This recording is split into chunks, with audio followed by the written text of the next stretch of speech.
Então, vamos lá. Tá vendo essa obra aqui? Essa obra eu mostrei para vocês, né, anteriormente. Essa obra foi vista anteriormente nessas outras aulas, onde a gente consegue ver aqui que tem algumas formas geométricas, né? Você percebe que tem tanto cilíndricas, né, que lembram vento, ela lembra movimento, né, porque parece que elas estão traçando e passando um movimento na sua frente ali. Deixa eu tirar essa coisa aqui. Aí. E nós temos também retas, né? Nós temos algumas retas aqui que formam um ponto de fuga, né? Tem um ponto de fuga aqui que ela forma uma perspectiva, ela dá uma visão de profundidade ali. E repara nas cores também. As cores que foram usadas, né? São cores neutras, né? O preto, o branco, um tom de cinza, que é a mistura do preto e branco com o tom de cinza. E ela começa a provocar a gente, né? E assim, se a gente não fala o título da obra, que é a velocidade do automóvel, a gente fica imaginando mil coisas, mil coisas. E essa é a graça da arte, você imaginar mil coisas, tá? Então, a gente está falando de uma obra que eu já citei ontem, né? Citei nessas últimas aulas aí. Como que o artista coloca profundidade, como que o artista coloca velocidade e movimento nesses trabalhos aí, tá? E aí, a gente vai descendo aqui, a gente tem uma relação com alguns outros trabalhos. Por exemplo, esse daqui, tá? Esse trabalho aqui. Esse trabalho aqui, esse trabalho aqui eu tinha mostrado numa outra aula para vocês, né? Eu não sei se ele está bem grande, mas eu tenho ele em algum lugar aqui. Deixa eu baixar essa imagem, que eu aumento essa imagem e a gente consegue ver melhor, que eu vou falar bastante. Olha só, essa imagem é uma pintura, né? Eu não sei o artista e não sei o título dessa obra, tá? E não me importa saber disso agora, porque a primeira coisa que eu estou fazendo agora é ter a minha experiência de ter o contato, de olhar. Então, se a gente vê essa obra em um museu ou no metrô, né, que o metrô vira e mexe, coloca algumas obras bem legais também à disposição, ou a gente vai para algum lugar do mundo e a gente se depara com obras desse tipo, ou então na sala de aula a gente vê obras desse tipo. A gente vê onde a gente mora alguns trabalhos nessa pegada futurista. Então, a gente percebe aqui que o conceito são movimentos, são linhas, e mais a ideia da vanguarda que eu contei para vocês, que era o que passa na cabeça do artista. Como que o artista vê o mundo, como que o artista vê as coisas. A gente tem aqui a gente percebe que é uma cidade, a gente percebe que são prédios, né? Eu vou até abrir um pouquinho para vocês falarem, eu não vou falar muito não, tá? Alguém vê alguma coisa a mais além do que eu falei aqui? Eu No céu vejo. parece um olho no céu. Olho no céu? Uhum. Eu vejo uns dois olhos no céu também. Ah, olho no céu. O que mais? A galera vê. O céu parece um mar. Ar ou mar? Mar. Mar. Mar. Tá, certo. Então, o céu parece mar. Tá, você viu olhos. O que mais? O que mais, pessoal? Pode enriquecer aí. Eu vejo. Sabe aquelas luzes que o balada? Acho que é em balada. Holofote? Isso. Certo. Em cima dos prédios. Professor, Pode eu falar. reparo, eu meio que vejo luzes de farol. Farol Luzes de farol. tipo de mar, aquele que sinaliza para os barcos não bater na costa. Hum, beleza. Interessante. Alguém viu mais alguma coisa aí que eu não tenha percebido ou que eu não falei? Os prédios Professor, que tem algumas cores mais fortes, quanto mais para cima, mais vermelha é a cor. Peraí, quanto mais para cima, mais vermelho a cor. Vai ficando Certo. mais forte, tipo aqueles gráficos, sabe? De densidade, essas coisas. Certo. Beleza. Alguém ia falar alguma outra coisa aí? Me fala uma coisa aqui. Acho que vocês nunca tinham visto esse trabalho, né? Uma grande maioria de vocês nunca tinha visto. A gente colocou aqui, eu anotei 4 coisas que vocês falaram, né? Mar, olhos, holofote, luzes de farol e o prédio mais vermelho. O prédio, quando fica alto, fica mais vermelho. É isso, né? O estilo futurista ele trabalha com formas geométricas, tá vendo? Curvas, linhas, diagonais, ângulos, tá? Volumetria, ele também trabalha. No caso aqui, ele está dando volume aqui, né? Você percebe que tem volume. Parece que é bidimensional porque os prédios não têm perspectiva, né? Porém, quando você olha para o céu, parece que dá uma quebrada nisso. Parece que o céu tem uma perspectiva. E repara como que o céu tem ondas. E essas ondas, ele quer dizer... O que será que o artista quis dizer com essas ondas? Né? Será que ele quis dizer o mar, né? Como disseram?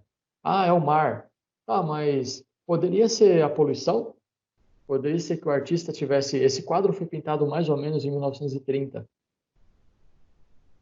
Poderia ser o artista querendo dizer sobre as edificações, como que as cidades estão crescendo, os prédios sendo construídos, né? À noite a gente vê os holofotes, né, virados para o céu para mostrar que é uma cidade badalada, é uma cidade que está em bastante movimento, para chamar a atenção das pessoas que estão ao longe. Ali está acontecendo alguma coisa, ali. Então, o ser humano usa a luz para poder dizer que está acontecendo alguma coisa de importante ali, né? A gente tem as festas, as baladas, as reuniões, tudo precisa de luz. Então a gente tem luzes ali. E aí a gente percebe que alguns holofotes, quando jogam a luz para o céu, batem na nuvem, batem no céu, formam olho. Tá vendo esse olho aqui, ó? Formado aqui? É uma forma geométrica de um losango branco com uma bolinha. Ah, é o quê? Disco voador? É um olho. O cara quis retratar um olho. Repara como que ele fez o holofote saindo da esquerda, passando por aqui, batendo nas nuvens, no mormaço da noite, talvez ali na neblina, na névoa, né? Por que névoa? Porque, olha só, a névoa ou a poluição, tá? A névoa bate no céu, na parede da nuvem, e forma o olho. E repara que do outro lado também tem. Eu fui fazer um curso na casa de um cara, e esse cara é um colecionador de obra de arte, e ele é um médico aposentado, né? E o cara tem muito dinheiro, ele fala vários idiomas, o cara dá cursos do mundo todo sobre arte. Ele é um médico formado em radiologia, então ele trabalha com essa questão da física, ele trabalha com física. Depois que ele é novo, um cara não tem nem 60 anos. E o cara manja absurdamente muito sobre arte. E aí, o curso que eu estava assistindo com ele, eu acho que até comentei com você já sobre isso, era a história do mundo através das obras de arte. E aí, nesse trabalho que ele estava mostrando para a gente, ele fala da importância da cor azul e da cor vermelha. Tá? Depois que ele ele trabalhou, ele se aposentou, ele foi fazer cursos de arte, né? Ele foi fazer cursos de arte, ele gostava muito de arte, ele queria investir o dinheiro dele, então ele começou a comprar obras de arte, porque obras de arte é uma coisa que sempre vai valorizar, é um dos melhores investimentos que existe, tá? E só que é muito caro, né? E nem todo mundo acredita nisso. E ele começou a falar as coisas para a gente, explicar as coisas, aí fez todo sentido. Depois eu fui pesquisar e realmente é verdade. O que foi citado foi o seguinte: que nessa época, no começo da vanguarda, no ano de 1900, 1910, 1940, ali 1930, esse miolinho ali de 40, 50 anos ali, estava acontecendo coisas muito loucas no mundo, muito loucas na questão de astronomia, né? Da astrofísica. Os cientistas estavam descobrindo a teoria da relatividade, grandes máquinas observadoras de espaço, né? Que são os telescópios, estavam sendo desenvolvidos. Tesla estava falando sobre a comunicação de rádio que ele estava conseguindo captar do universo. Então, começaram a perceber que galáxias e estrelas nascem, galáxias e estrelas morrem, e quais as cores que elas ficam quando isso acontece. Então, você vai perceber que muitos artistas utilizam o azul para simbolizar algo que está surgindo, algo que está nascendo, e o vermelho para representar algo que está morrendo. A nuvem de gás, ela é azul. O planeta, quando está surgindo, ele tem um tom azulado. E o planeta, quando está morrendo, ele tem um tom avermelhado. A questão do vermelho, né? Pela explicação que ele tinha dado para a gente, faz todo sentido. Fui pesquisar e realmente isso era verdade. Então, a gente, nessa época, os artistas eles usavam muito essa leitura de cores para mostrar para a gente o que estava passando. Então, eu estou dizendo para vocês aqui que a cor que você usou, ela vai ser usada, mas nada impede de você usar uma outra cor também, tá? A cor que você usou é só um capricho daquela cor que você mais gosta. Mas essa cor pode ser, ela vai ser usada no seu trabalho, mas você pode usar outras. Então, a questão da psicologia da cor, né, onde fala que cada cor tem um significado, cada cor ela envolve um sentido, também é legal de você usar. Tá? Você pode até aplicar isso no seu trabalho, na sua proposta. Então, o que eu estou fazendo aqui é explicar o leque de opções que você tem dentro do estilo futurista. A preocupação com linhas, com forma, com as ideias que você quer mostrar. Quais sons seria que essa obra poderia ter? Qual é o som que ela tem? É um som calmo? É um som de caos? É um som de pessoas conversando? É um som de buzina? Que tipo de som? É um som de trem? É um som de movimento? Ou é um som que não tem? Está tão longe essa cidade, tão longe, eu estou vendo ela de tão longe, que dentro de mim ela praticamente ela não tem som, porque eu só observo a beleza das luzes que a cidade tem e não imagino o caos que ela tem. Aí a questão do olho, né? A questão do olho ali, né? Você percebe que o olho, quando bate no céu ali, a luz bate no céu, forma um olho de uma forma abstrata, né? Uma forma meio que cubista.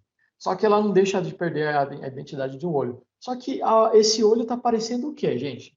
Dá uma olhadinha agora. Com esse novo olhar, está parecendo o quê? Acabei de falar para vocês que nessa época estava tendo muito avanço tecnológico, né? Tanto na área de medicina, na área da saúde, né? Na área de astrofísica, na ciência, enfim, e nas artes também, vanguarda artística. Então, a gente olha para esse trabalho, a gente vê lá a luz batendo no céu, batendo lá e formando que tem um losango branco com uma esfera colorida, saindo cores de lá e tal. E aí, o que mais?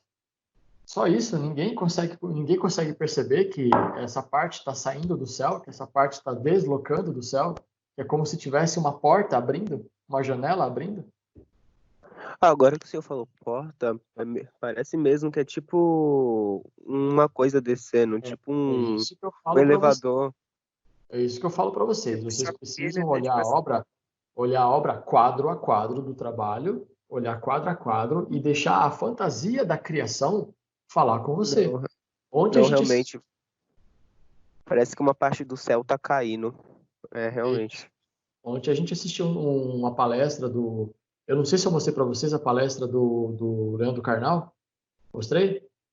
Acho que não. Acho que não. Tá, então não vai fazer sentido. A Leandro Carnal ele fala sobre o ócio criativo, né? De como que as experiências que a gente viveu ajudam a gente a ter uma leitura das coisas, tá? Então você com 15 anos está aprendendo a fazer as leituras, porque você ainda não tem a experiência de vida. Então, você com 15 anos está aprendendo a viver, está aprendendo a conhecer, está aprendendo as coisas, está ouvindo seus pais, está lendo, está assistindo notícia, está vendo na internet, está tentando ali se capacitar da melhor forma possível. E eu falo para vocês, levem a sério, que eu já tive a idade de vocês, e é muito importante a gente ter pessoas que são a base para a gente, tá? E essa base que eu falo são pais, tios, familiares, professores. Então, tudo isso a gente vai moldando o nosso jeito de interpretar. Então, quando a gente olha para um trabalho desse, a gente não pode chegar a olhar para ele e falar assim, ah, beleza, tá um trabalho de arte, tá colorido, tem um prédio, tem o céu lá, beleza, pá, vai para o próximo. Próximo. Não. Você tem que olhar para ele, olha, analisa, vê as cores, vê as pinceladas, tenta descobrir que ano foi que ele pintou, começa a jogar aquele mundo para o seu mundo, tenta se achar ali, tenta imaginar que aconteceria, o que estava acontecendo, por que o céu tem uma luz que forma um olho, que tem um buraco, que passa para lá e para cá. Então, essa brincadeira aí que o artista fez, o avanço tecnológico do mundo mexia com a cabeça das pessoas e mexia com a cabeça do artista. E ele retratava coisas que ele vivia. Então, quando você vê esse trabalho, você vê, poxa, legal, tem tantas cores, é futurista, tem as formas, tem movimento, tem a cidade, tal, tal, tem as cores, né, que eu acabei de explicar agora, a questão científica das cores, por que os artistas gostam tanto do azul e do amarelo nessa época? Porque estávamos passando por grandes descobertas científicas, né, teoria da relatividade, surgimento de planetas, observação de planetas surgindo através do gás, explosões de planetas morrendo, enfim. E aí, na hora que você olha para esse trabalho, você vê uma janela no céu. Essa janela no céu é exatamente uma brincadeira que ele pode estar fazendo ali sobre os multiversos. a questão da teoria da relatividade, a questão do paralelo, a questão de abrir o horizonte, abrir o olhar para enxergar fora do nosso planeta, como se a gente tivesse um poder de observar além das estrelas. E é exatamente isso que acontece. Gente, olha que bonito esse significado. A realidade era pintada desse jeito. As pessoas, os artistas, eles tinham uma cabeça muito boa para poder observar as coisas e colocar, de uma certa forma, a sua visão sobre aquilo. E se ele tentar explicar, vai perder a graça, porque é tão legal quando você olha e consegue entender todo o contexto da história do mundo, da história da ciência, da história das pessoas, e você relaciona aquilo lá com a história que você vive até hoje. E qual que é a importância da inteligência humana, do olhar humano para o céu? Ó, olhar humano para o céu. Olhar do homem para o céu. Como que o homem olha isso para o céu? Como que o homem direciona o seu olhar para cima? Não é só com o holofote. Pode ver que os holofotes estão amarelos. E o olhar que está virado para o céu, além do céu, ele é verde, tá vendo? A mistura do amarelo com o azul deu verde. E olha como que isso ficou esverdeado. E por que esse não está esverdeado? Porque esse é um olhar superficial, é um olhar sobre o que eu estou vendo. E o olhar sobre o que eu não estou vendo? Essa aula é mais doida que a aula de filosofia, né? Então, é isso que eu estou falando para vocês. E a questão do vermelho? Olha o vermelho que foi citado, né? Alguém falou vermelho. O prédio mais vermelho. Pode ser algo que esteja deixando de existir. Vocês entenderam? Olha que bonita essas cores, gente. Olha o degradê. Olha o formato dos prédios combinando com as curvas do horizonte. Então, tudo que é na horizontal é reto. Tudo que é na vertical é arredondado. E na diagonal ela dispersa. Olha que genial, cara. Olha que trabalho legal. Olha como que é pensado. Viu o que eu falei para vocês? Não adianta você pegar um papel, uma caneta e, vou desenhar aqui. Pai, desenhar. Não. Tem que parar para pensar. Tem que analisar. É igual escrever um texto, é igual escrever um livro. Um trabalho desse aqui, é igual escrever um livro. Não é só qualquer coisa. Ele é muito especial, porque é a sua leitura. Agora, quando você for fazer o seu trabalho, você tem o objeto, você tem a cor, que na verdade você pode usar várias cores, tá? Eu falei uma cor para você se fixar numa cor, que ela vai estar no seu trabalho. E você pode usar várias outras cores. E o som, onde entra o som? Imagina o som que esse trabalho poderia fazer. Qual o som que isso faria? Então, o que a gente tem aqui é uma composição de um trabalho de arte muito refinado, muito bonito. E ele é refinado não porque eu estou falando que é refinado, ou porque o artista falou que é refinado. Eu estou falando que é refinado porque a leitura que a gente faz, individualmente falando, para mim, eu gero uma importância muito grande para ele agora. E eu aposto para vocês que depois dessa aula de hoje, olhando para esse trabalho, se vocês verem esse trabalho, vocês vão ter um outro olhar sobre essas coisas. Olha a possibilidade, olha mano, olha a pegada do cara de fazer esse olho. A ideia de fazer o olhar, a luz que direciona o olhar é diferente das outras luzes. É como se o meu olhar tivesse só um foco. Eu poderia escrever um livro olhando para essa imagem. Dá para a gente escrever muita coisa, fazer poesias e fazer poemas, dá para a gente pirar num trabalho desse. Então, o que faz a gente perceber isso é exatamente o sentido que a gente encontra em olhar para as coisas. Aquela coisa de julgar precipitadamente, é errado. Tem que olhar e analisar. E eu estou falando de pessoas. Pessoas, você olha para uma pessoa na rua, uma pessoa que na sua sala, você nem conhece ela, o professor, por exemplo, nem conhece ele direito, já está julgando. Para conversar, trocar uma ideia, conhecer melhor a obra, conhecer melhor o que ele faz, o jeito que ele faz. Conhece melhor um livro, um autor, um estilo musical, as letras daquela música, né? O conceito de uma determinada filosofia ali, conhece aquilo lá para depois você ver se aquilo vai ser legal ou não para você.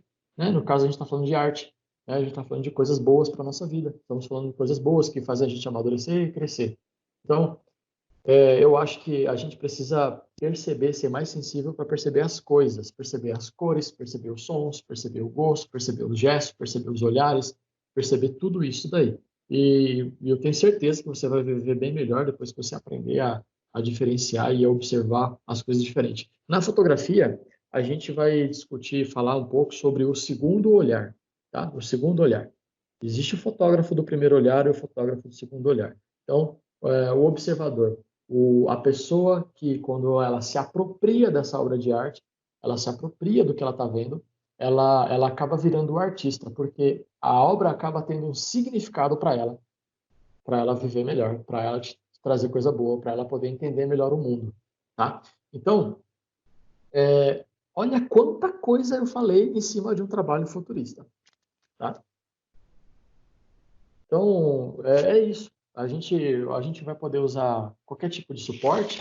Suporte que eu falo é folhas, madeira, tá? Qualquer tipo de tinta. Se você tiver tinta em casa, beleza. Se você não tiver tinta em casa, você pode usar terra, você pode usar cores diferentes de terra, você pode usar beterraba, você pode usar cenoura, você pode usar um monte de coisa. Se você tiver maquiagem, você pode usar maquiagem, pode usar esmalte, pode usar o que você quiser. Tinta de cabelo você pode usar para produzir seu trabalho. Só que esse trabalho não é simplesmente pegar e jogar a tinta no papel. Ele tem que ser feito um esboço, faz um esboço dele. Faz um esboço das ideias que você quer, da sacada que você quer ter de ideia, qual é a pegada do seu trabalho, sobre o que você quer falar. Tanto é que eu falei para você não dar um título. Eu não falei para você dar um título para o seu vídeo, para os seus 3 objetos. Eu falei para você só falar. Agora você vai colocar tudo aquilo que você sente, que você pensa, nesse papel, nesse estudo. Você vai colocar aquilo que você, as suas angústias, as suas coragens, os seus medos, aquilo que você acredita, a sua observação sobre o mundo nos dias de hoje, a visão que você tem sobre as circunstâncias que estão envolvendo você até agora, você vai colocar nesse papel, tá? Você vai colocar nesse papel e através de um estudo, e depois você vai jogar para um papel oficial, onde você vai poder colocar ali a sua tinta, seu guache, sua canetinha, seu lápis de cor, seu giz de cera, seu pastel seco, seu pastel oleoso, sua maquiagem, seu esmalte, sua tinta spray. Você vai poder usar terra, você vai poder usar, sei lá, cascas esfregar a casca de alguma coisa para ver se solta a cor. A gente vai experimentar fazer um trabalho bidimensional, tá? Na pegada futurista. Qual o conceito do futurismo? Cores, formas geométricas, sobreposições de elementos, tá? É isso, tá? Não tem segredo, não tem dificuldade. Eu acredito que agora vocês estão muito inteirados sobre o que é o movimento futurista. Foi um dos primeiros movimentos aí, o primeiro, a mais importante, que deu origem a todos os outros aí da vanguarda artística, tá? A gente tem, você pode usar como base algumas coisas da internet, pode dar uma pesquisada a mais, que eu peguei só essa imagem, mas tem várias imagens que têm os conceitos muito parecidos, tá? As cores, vocês vão perceber também, tá? Os elementos estão ali, você vai perceber que é muito gostoso e muito legal de você trabalhar com essa questão, porque é como se você, artista, estivesse fazendo um enigma. É como se você estivesse fazendo um enigma, falando para as pessoas assim, não é para tentar adivinhar, é assim, ter a sua resposta. E a sua resposta não está errada, a sua resposta vai estar sempre certa, porque é a sua interpretação de uma obra que eu fiz de acordo com aquilo que você vê de existência, de vida sobre esse tema. Tá? Então, eu vou parar por aqui, vou deixar vocês pensarem um pouco, vou deixar vocês refletirem. Próximas aulas, eu vou dar aproximadamente 12 dias para vocês desenvolverem essa atividade. Eu vou criar essa tarefa no campo de tarefas, vocês respondam por lá. Quando vocês forem realizando e fazendo o trabalho já estiver pronto, vocês vão tirar uma foto dele e postar lá.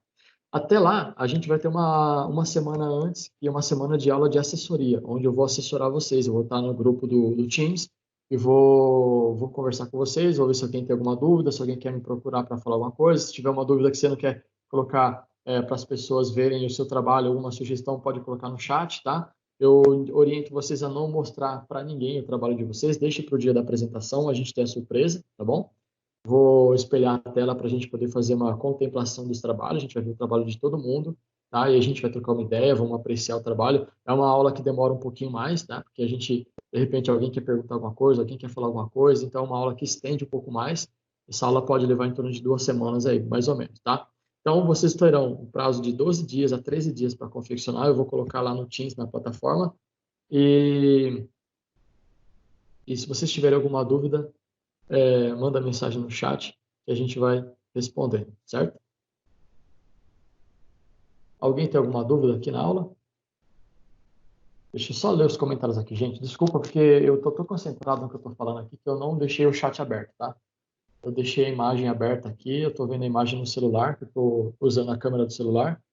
Tá? Só um minutinho, eu já vou ler, peraí. Então quer dizer que os prédios estão matando o planeta? Pode ser que sim, ou pode ser que quem está dentro dos prédios está matando o planeta. Pode ser que o processo para construir prédios esteja matando o planeta, que é o que a gente vê hoje. Isso aqui é de 1930, aproximadamente, tá? Então, se a gente pegar hoje, quase 100 anos depois, a gente teve aquela reunião da Rio 92, né?